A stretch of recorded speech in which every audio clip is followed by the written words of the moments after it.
It is my pleasure here to introduce our speaker today, and that is Michael Steele. I reminded Michael when I saw him that I first met him in the 2004. We were actually back-to-back speakers. I'm sure you didn't remember my 30 seconds of speaking, but we remember yours, Michael. No, it was very no. good.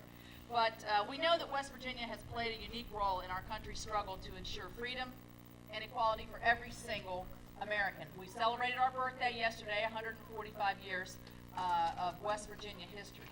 And we stood with President Lincoln for freedom. It is my pleasure to introduce to you a man who describes himself as a Lincoln Republican.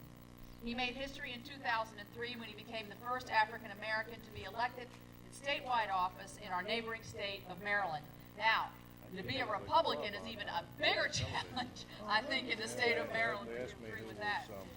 He was born to a military family at Andrews Air Force Base. He grew up in our nation's capital. I didn't know this. He studied for the priesthood, but before he decided to become a lawyer. Now, there's a jump in careers. Yeah. Chairman Steele is a partner with the law firm in Washington, D.C., and he serves on the administrative board of the Maryland Catholic Conference. He's married, and they have two sons, Michael and Dave. Chairman Steele also serves as the chairman of GOPAC, which is our party's premier education and training seminar for candidates and activists. He is a political powerhouse for our party because of his sense of humor, his dynamic speaking abilities, and his commitment to conservative principles.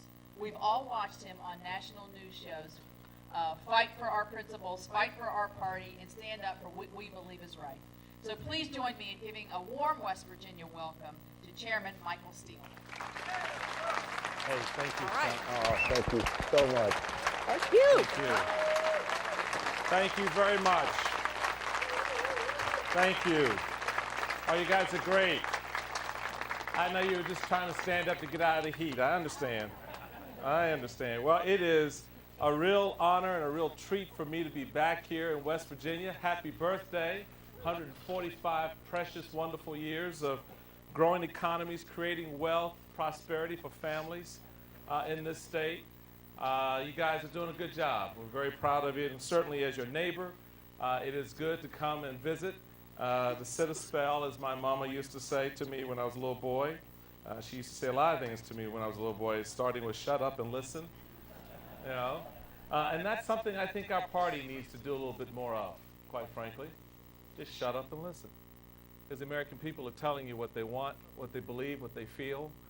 And what we've seemed to have forgotten is that those beliefs and those feelings and those wants are very much in line and very consistent with who we are, what we believe, and what we feel as Republicans, as conservatives in this party. So I think we sometimes forget the connection that we have with people, and certainly we did over the last few years, but we'll talk a little bit more about that in a moment.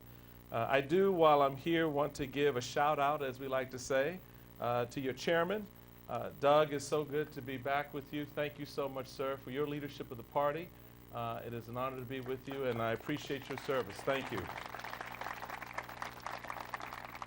To Joe Slaughter, the Secretary of the West Virginia Party. Good to see you, Betty Ireland, our Secretary of State. Where's Betty? Is Betty around? She's out here somewhere. And certainly all the officials, elected officials that are here.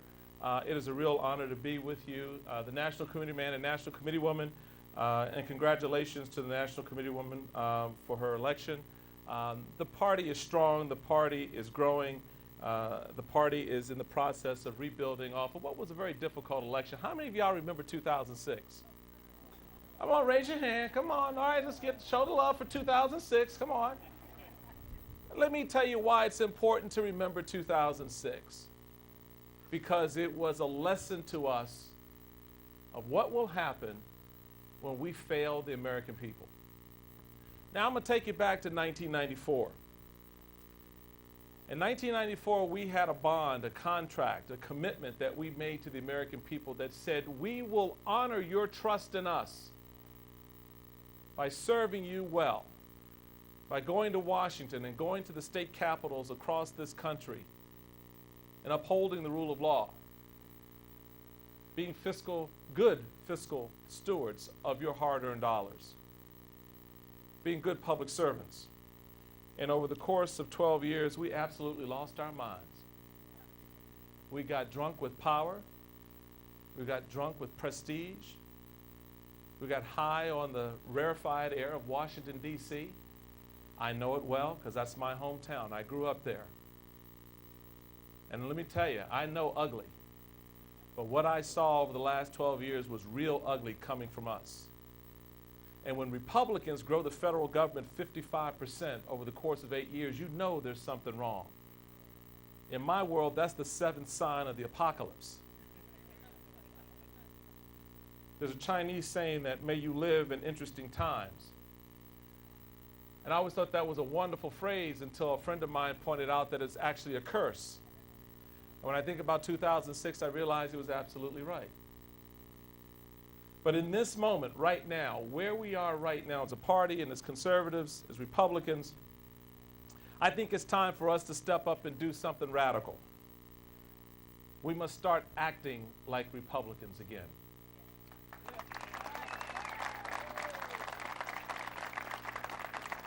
We have to stand on the legacy of our party, absolutely, but we must also stand and act on the things that we believe. Ronald Reagan understood that. He understood it as he sought to make a connection with the average American citizen through themes that inspired us and policies that restored the strength, the pride, and the prosperity of a nation. Reagan did the unthinkable. He helped America embrace conservatism and the core beliefs of the Republican Party. He made being a Republican cool. And what we've done over the last 12 years is we've made it uncool. So we got to get our cool on again. We've got to get back in the flow and the core beliefs of this country and our party. And we have to recognize that as America has changed over the last 15, 20 years, so has the Republican Party. But what has not changed is what we believe. What has not changed is who we are. We find ourselves conflicted over the vision of the conservative movement and the unique opportunities that lie before us. We're conflicted over how we will lead in these changing times. Republicans stand on this political precipice, certainly the precipice of conservatism, ready to either jump off or throw each other off, because we feel as if we've lost our way. We've lost our grip on what it means to be a Republican. But you and I know what it means to be a Republican. The fact that you're here, sitting in this audience, you have a fundamental understanding of what it's all about. The core of what you believe and what you want to do hasn't changed. What motivates you to be here has not changed. What frustrates you is when you see the lack of motivation in others, particularly our political leadership. That's why I'm so proud to stand with someone like Congresswoman Capito. She gets it. She hasn't forgotten you. She hasn't forgotten how to lead. But unfortunately for her, some of her colleagues have. And our party as a whole has paid a dear price. You and I know that the issues that united us during the Reagan Revolution of the 1980s, lower taxes, less government spending and regulation, free markets, strong national security, are the same issues that motivate voters today. We should not lose faith in the power and ingenuity of the individual to create legacy, to create opportunity, to empower him or herself, to build a nation through hard work, self-sacrifice, and discipline. We must once again reaffirm to the American people our core belief that government should be limited so that it is never powerful enough to infringe on the rights of the individual. That taxes should be kept low so that individuals might keep more of that hard-earned money and benefit from the economic power that it represents. That business regulations should encourage entrepreneurs to take the risks that are necessary to grow the economy, to grow a community.